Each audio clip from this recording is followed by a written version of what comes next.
On today's episode, Now, he'd grown up in the mountains, and he'd heard all the old stories. So he knew this was going to happen 3 times in order to get to the end of the story. All kinds of tales. From all kinds of tellers. Here on the Appleseed. It's time for the Appleseed. In each episode of the show, we bring you a couple of stories from favorite storytellers. And the stories will entertain you, they'll inspire you, they'll get you thinking, and they'll even help your family tell your own stories. I'm Sam Payne, your host. And today we have one great story to share with you from West Virginia storyteller Adam Booth. It's his take on the old story of the fisherman's wife about a magical fish that can grant wishes. The best-known version of that story was collected by the Brothers Grimm, and it's about the destructive power of greed as the fisherman's wife's wishes get bigger and bigger to disastrous effect. There are versions of that story from all over the world, and not all of them are about a magic fish. But Adam Booth's version of the story is different than maybe all of them, and it plays like a comment on the original story. For one thing, most of the magic is gone from the story. Sure, the fish can talk, that's pretty magical, and it's made out of gold, that's pretty magical, but its magical abilities have been removed. And the couple at the center of the tale, the fisherman and his wife, are a lot more sympathetic, let's say. Have you ever been worried about the ways in which you are different from the people around you? Have you ever missed someone who's gone from you? Have you ever looked for help and found it in an unexpected place? Well, this might be a story for you. Here's Adam Booth with the story The Fisherman's Wife, recorded live in the Appleseed studio.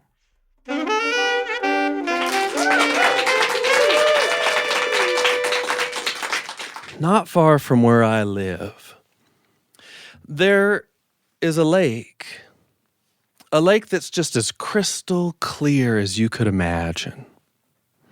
It's so clear because it's fed from the snowmelt that comes off of the ridge up above in the springtime, running down the mountainside and right there into that lake.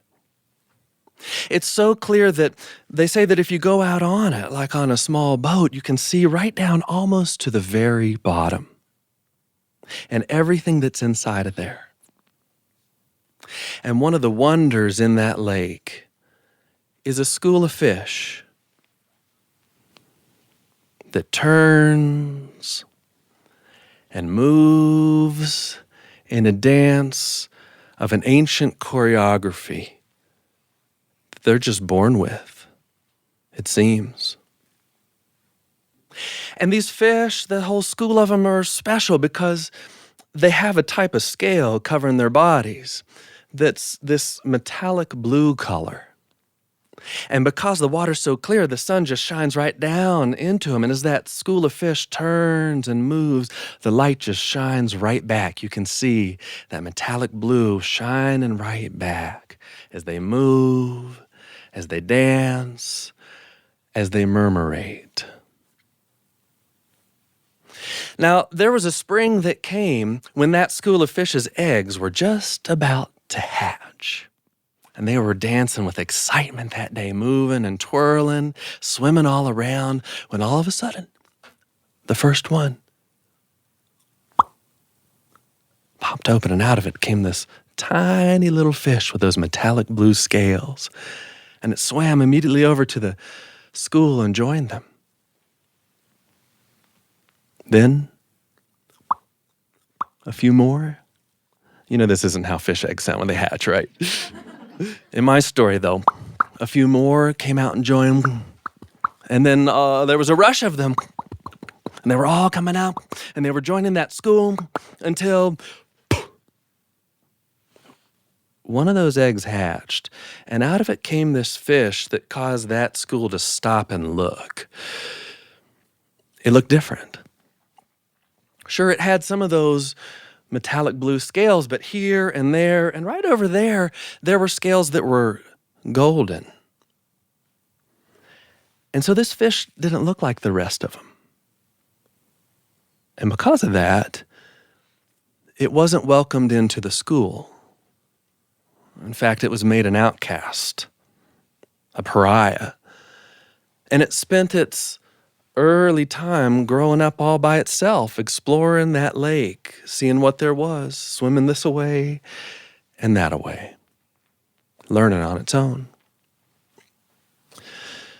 Now, there came a day when that gold-patterned fish was all far, far at the furthest reach of that lake, a place it had never seen before. And it thought, well, I'm running out of things to look at. I wonder what's up there, above the water. And so it turned with one fin like this, trying to get the eye on this side of its body up to the surface of the water. And it couldn't. So it tried this one, trying to get the eye on this side of its body up there. And exhausted, it just kind of wavered there for a little bit. When all of a sudden, the surface of the water broke, and something came down there. And as the bubbles fizzed up like this, it saw that there was a metal thing like this. And on that metal thing, there was a brown, wriggling thing right here. It had never seen anything like that before, but an instinct said, get it. And so it got it. It grabbed a hold of it like that, right there. And the next thing it knew, it was being pulled up and out of the water like this, the water rolling off of its body, past the gold and blue scales, and it was just hanging up there in the air.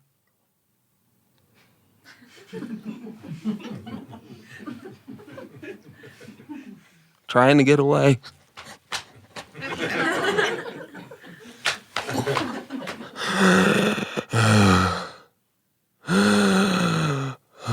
And then the fingers of an old hand wrapped around its body. The fingers that belonged to an old fisherman. And this is how he had begun that day. There was once an old fisherman who lived in a cabin high up on a ridge. A small community up there, a few little cabins, some neighbors. He lived high above that lake that was so clear way down below. And he lived there alone. He was a widower and had been for 3 years.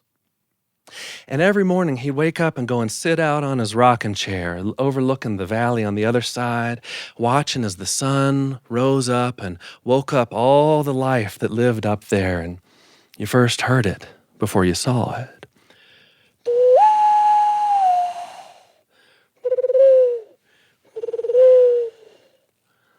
And he listened deep into the waking of each and every morning, because some mornings as the wind blew across that ridge, he swore that he heard his wife's voice in that wind. And he missed her so much. And he'd heard it that morning. Old man. My dear old fisherman, one of the great joys of life is helping those who have less than you. And with the fortune of his wife's voice, he'd thought, well, I guess that's true. I could help out my neighbors who don't have as much as I do. I could go down to that lake and catch some fish and give it to them. And so he'd gathered all his fishing equipment and made his way down the ridge, down to the lake, onto that old boat that he kept there. And he was not more than a paddle out there that he'd baited the hook and cast it in. And no sooner did he cast it in, something was hooked on it, caught on it. And he slowly reeled it in until out of the water came this fish, unlike anything he'd ever seen before in his life. He had to grab a hold of it to bring it in closer. And that's where that fish was in that moment. It had never been out of the water before, so it didn't know what to do. All it knew that it was caught. Oh my, a fish with golden scales. I've never seen anything quite like this before. And the fish, caught and not knowing how to get back down to its home, began to do that thing that many of us do when we don't know what to do. It began to lie. You like my scales? Yes, I've never seen any like this. The gold kind? Yes. Well, you should take some, because they make wishes come true. Really? Yes, they make wishes come true. Go ahead and pluck some off, but in order for them to come true, you're going to have to put me back in the water first, and then take the scales home and make your wishes back at home. Can you do that? Yes, yes. And he unhooked the fish and put it back down into the water and paddled away. And as soon as the fish was back under the surface of the water, it thought, I knew exactly what to do. It took off swimming at top speed back towards the place where the school was. It swam and swam and swam until it got to that place where they were all just dancing and moving together. And it swam right into the midst of them. Y'all are never going to believe what happened. I was over the other end, and I was trying to see what was up there, and went up there, and then something came down, and there was a wriggling thing, and I grabbed a hold of it and pulled me out, and then I met this man, and then he put me back in here, and just come and tell you. And an elder fish swam out of this school and looked at the pattern fish and said, "Liar. No fish has ever made it out of the water and come back and lived to tell about it. Why do you lie to us like this? Why do you interrupt what we're doing here?" And it swam back into the school, and they began to move all over again. All but one fish that stayed out. This fish was a hatchmate of the gold pattern fish. And it looked at that gold pattern fish after hearing the story and said, "Is it true?" And the gold pattern fish said, "Yeah." And the hatchmate said, "Would you show me where it happened?" "Yeah, I will." And that's where that gold pattern fish found itself the next day, swimming across that lake. Behind it was its hatchmate trying to catch up. It was here where it happened. I tried to see what was up there, and I couldn't. I tried to see what was up there, and I couldn't. And just then, something broke the surface of the water, just like the day before. And as the bubbles fizzed up like that, there was that metal thing again with a brown wriggling thing on it. And the pattern fish said, "It was just like that. And then I did this." I grabbed hold of it, was pulled out of the water again. Oh, no. And the water rolled off of its sides, and a hand reached around it. A hand that belonged to the same old fisherman. The fish with the golden scales. The same fisherman that fish had lied to the day before. And so it tried to get out of its hand, it was wriggling as fast as it could. Yes, the gold pattern fish. I've been looking for you. I wanted to find you. And it tried to get away. Oh, no. Those scales you gave me made my wishes come true. And then it said, "They did?" "Yes, they made my wishes come true. Let me tell you about it." And he started into the story. It was the day before, and that old man had his scales in his hand, and he had paddled to the edge of the lake, and he went back up to his cabin thinking about what his wife had said in the wind that morning about helping those who have less than you. And so he took those scales and flicked them over his shoulder, making a wish for those neighbors. And when he turned around, right there on the floor of his living room, he saw nothing but 3 gold scales. And when he went to pick them up, though, he realized that they had a little bit of weight. They're real gold. Real gold that he took down to the store and traded for small bags of food for his neighbors who had less than he did. And he left them on the front step of those neighbors that he knew were wanting, and came home. And word travels fast in a small community, maybe you know. And it was the next day, this day, that he had gone out on his rocking chair to watch the sun wake up the valley of that morning, listening to the wind to see if his wife's voice would come. And she did. She came to visit him again, a second day in a row. And this morning the voice had said, "Old man, my dear old fisherman, One of the great joys of life is helping those who are sicker than you.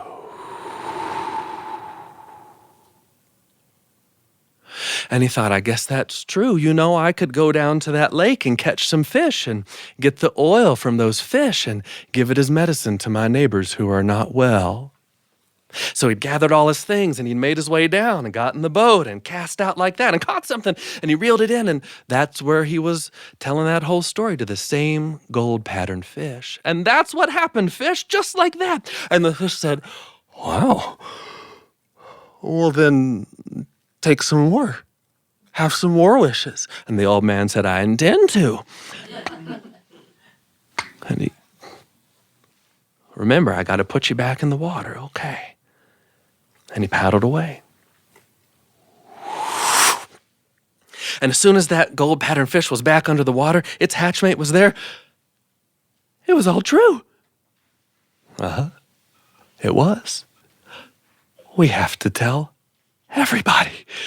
And now it was the hatchmate that was tearing across that water, and the gold-patterned fish was swimming as fast as it could to follow behind it, and they made their way over to that part of the lake where that school was just a turning. And here came that hatchmate, interrupting right in the middle. You'll never believe it. Everything the gold-patterned fish said was true. I saw with my own eyes. It went up, and then it came back down. We just had to come and tell you. And today, because the story was told by one who looked like them, they believed it. And the elder fish came out and, after hearing that story, looked at the gold-patterned fish and said, if this is true, would you take all of us to the place where it happened? And the gold-patterned fish said, yeah, I will. And that's where it found itself the next day, swimming over there with the entire school, leaving that part of the lake for the first time that any of them could ever remember. And that fish felt something it had never felt before. Worth and pride. And it was right here, and I tried to swim up here and tried to swim up here, and then something broke the surface of the water. And just then, something broke the surface of the water.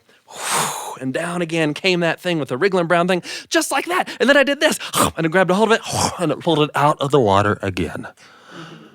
And around wrapped the old man's hand again.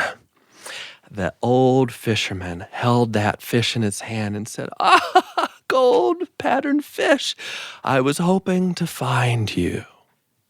Now, he'd grown up in the mountains, and he'd heard all the old stories. So he knew this was going to happen 3 times in order to get to the end of the story. Your scales made my wishes come true. Let me tell you what happened yesterday. And the day before, the old man had taken those scales back up to his home, remembering what his wife's voice had said about helping those who were sicker. And he flicked those scales over his shoulder, making his wish. And he turned around just in time to see both of them whisked out of the window because of the wind that picked them up and the cross right there as 2 windows were open. And down the ridge those scales flew and into 2 windows of 2 homes down there where there were neighbors known to have sick kin. And those gold scales landed right on their pillows. And when they came in to check on them, they found real gold that they could trade for medicine and care. And soon those neighbors were well, and word spreads fast in a small town. And it was the next morning, this morning, that the old man had gone out to watch the waking of the day when for a 3rd time, which he expected, his wife's voice came to him in the wind. Old man, my dear old fisherman, one of the great joys of life is going to thank those who have helped you. And so he had made that journey down there, paddled out, cast, caught the fish, or he was holding it, telling the whole story to this fish. So, fish, your scales made my wishes come true. And the fish rolled its eyes around and looked down below the surface of the water, where the whole school was down there watching just like this.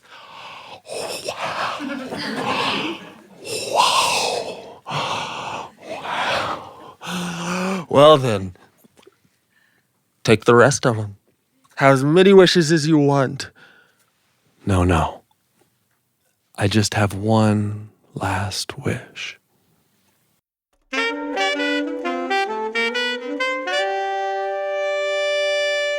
You're listening to a story being told by West Virginia storyteller Adam Booth, a take on the old story of the fisherman's wife, and we hope you're enjoying it. We're going to bring you the end of the story in just a minute, but first, a couple of thoughts. We always hope that the stories that we bring you here on the Appleseed spark memories and thoughts for you that you can share with the people that you love. Well, here are just a couple of mine. In Adam's story, the fisherman is guided by 3 pieces of advice from his wife, who has passed away. He mysteriously hears her voice, and she tells him that the great joys of life come from helping those who have less than you, from helping those who are sicker than you, and from thanking those who have helped you. And those 3 pieces of advice help guide the fisherman as he makes his wishes. And that part of the story, the voice of the fisherman's wife, makes me remember when I left home for the first time to go to college. I was a little nervous about being on my own, away from the wisdom of some of the people I had trusted to help me grow up, my parents, my teachers. I wondered how I'd do with no voice but my own to guide me. But the truth is, I wound up not feeling very much alone at all. First of all, I felt like those important people kind of came along with me in the things they had said to me in my life when we were together, and in the memories of the times that we had shared together. And I felt even more, something that seemed to come from deep within myself, or maybe outside myself, my conscience maybe, my gut, inspiration, that old word that means to breathe life into. Something that would help me find my way if I could get myself quiet enough to listen. The voice of the fisherman's wife in Adam's story makes me think of that time a little bit, when I began to make it through on my own, but not really on my own. Have you ever felt like that?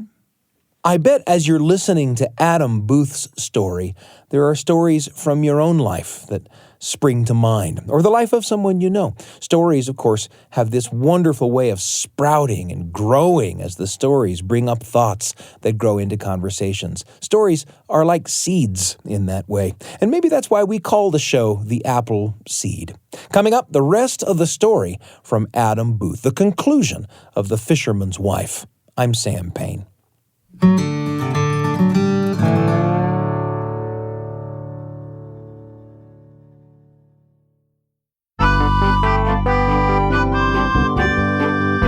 It's such a pleasure to be with you on the Appleseed. We're listening together to a story from the West Virginia storyteller Adam Booth, a take on the old story of the fisherman's wife.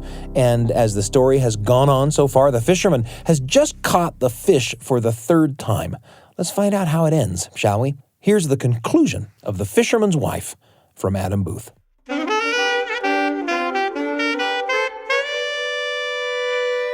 I just have one last wish.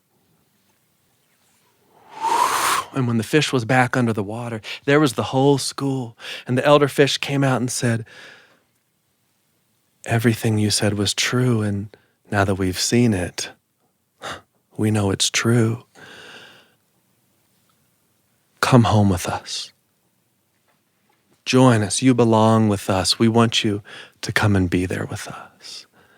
And that gold pattern fish said, No, I don't want to go there, because that's not home. Here is where I have worth in my life. And the elder fish looked, and it was an elder fish after all, and said, "No, if you stay here, surely you will die. Look, you got holes all over your body. Come home with us and let us take care of you. Let us teach you, and let us learn from you. You have much you can teach us." And so that's what happened. The fish joined the school and they went all the way back to the home part of the lake. And you might be wondering what happened to that old fisherman. Well, he'd taken that last scale back up to his cabin. He had one last wish, one thing that he wanted left in this life. And when he opened his eyes, there on the wall in front of him, he saw a reflection of a glow that was behind him. And he turned toward that glow. It was so bright he had to shield his eyes until they adjusted. It was a glow of bright white, just pulsing right there in his living room. And as he eyed it up, seeing if it was real, if it could be true, out of that light came a voice. Old man, my dear old fisherman. And out of that light, a hand reached, a hand that he recognized. And he grabbed a hold of that hand, and she pulled him into that light, which got so bright and then was gone, as his wish had come true. And the folks who lived up there on the ridge saw this light come out of the old fisherman's home. They thought, what could be happening there? They ran down to see, but when they looked inside, he was gone. It was empty, because his life had been completed. But their lives were just restarting. Because those who had not had, now they had. And those who had been sick, now they were well. And the next spring, when the snow melted off of that ridge and fed that lake down below, they came off of the ridge too and went down and picnicked around that lake. And they picked flowers and they played games. And some of them even took boats out onto the water. And those that did said you could look down almost to the very bottom. And if you did, you saw this school of fish just dancing and turning in an ancient choreography. And as the sunlight reached it and bounced back, as they turned every now and then, you could see a glinting, a glimmering, a shine more precious than gold.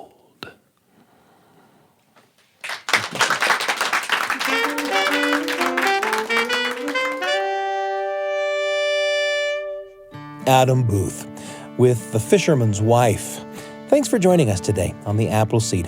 And thanks to Adam Booth for sharing his story. Listening to these stories always brings up memories for me that I love to share. Where did the stories take you? And who will you take along? Our episode today was produced by Brian Tanner and Heather Bigley. Our audio engineers are Carly Wilson and Ashton Parkinson. Trent Horton and Evie Hendricks make up the rest of the Appleseed team. If you want to send us a note, you can email us at theappleseed@byu.edu. That's theappleseed, all one word, at byu.edu. Or if you're listening through a podcast app, rate us, leave us a little review.